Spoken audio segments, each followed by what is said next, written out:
You are the brainchild of Gears of War, which was no small responsibility when you think about it, because this is like a console seller. Like literally people would go out and buy Xboxes just to be able to play Gears of War. That was the goal.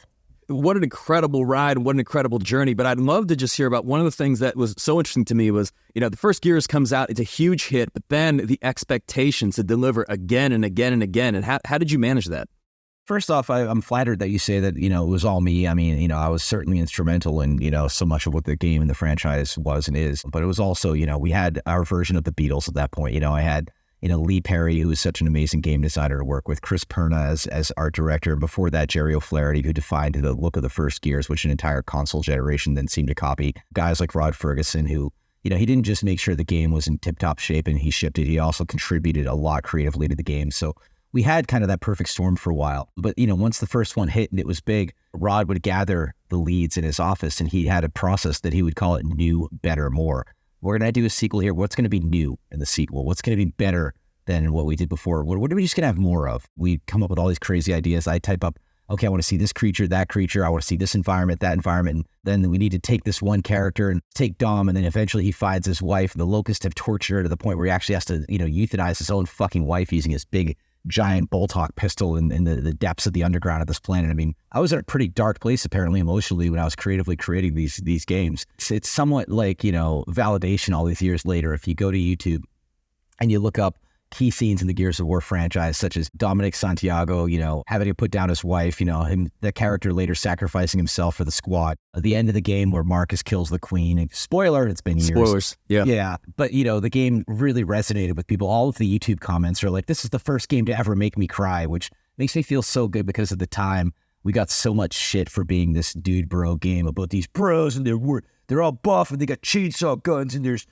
lizard men and but then suddenly in the midst of it all, people want to, being attached to these characters because it was well written and it was well acted and it wound up having an impact on people. And that's, it's not just about making them cry. It's about making people feel something. And that trickles down to when you make a good game, a good world people want to live in, and then good symbols around it. If you just Google Gears of War tattoo, Gears of War Crimson Omen, the logo with the skull and the gear around it. There's bazillions out there. And to me, the most flattering thing in the world, it's not just making a great world. It's not just making a great game or characters.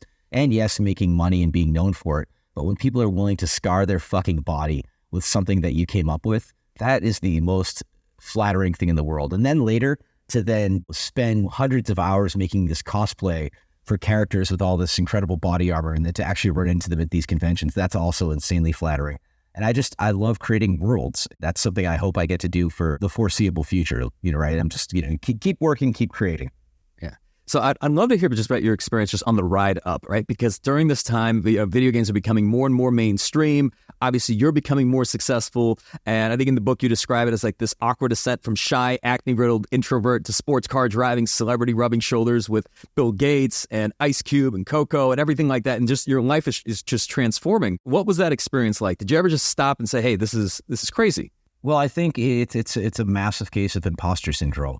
A lot of people have that. It's funny because I love video games, but I love TV, film, stand-up comedy, all that kind of stuff. Musicals, we'll get there eventually. But, I went to the local comedy club. They actually moved to a new spot recently. We saw Anthony Jeselnik, who's, he's the king of snarky comedy, right? But the guy who opened the opening of this local comedy club, and Jeselnik's kind of a big deal. And he was like, he was there to warm up the crowd. You could tell he was nervous. It was a similar thing where, I think that dude had a case of imposter syndrome, and there was so much of that where you get it, everybody gets it in tech, it's like these people are going to realize that I'm an idiot. I have no idea what I'm doing. But one of the things I learned years ago was that one of my biggest strengths is that I know my weaknesses. I'm not a good programmer, I'm not a good artist, but I know how to surround myself with the right people. That's why, again, before we went live, I was mentioning I'm at my best when I can, have somebody to ping things off of creatively. If you can fight that imposter syndrome and be like, you know what? Maybe, I do have decades of making and playing video games, and maybe I have a say, maybe I know what I like, and maybe I have my finger on the pulse, maybe I am decent at what I do. The problem with once you get over imposter syndrome is sometimes you wind up becoming cocky and you wind up getting that kind of attitude. And I think there was some of that rubbed off when I had my own game studio with Boss Keep.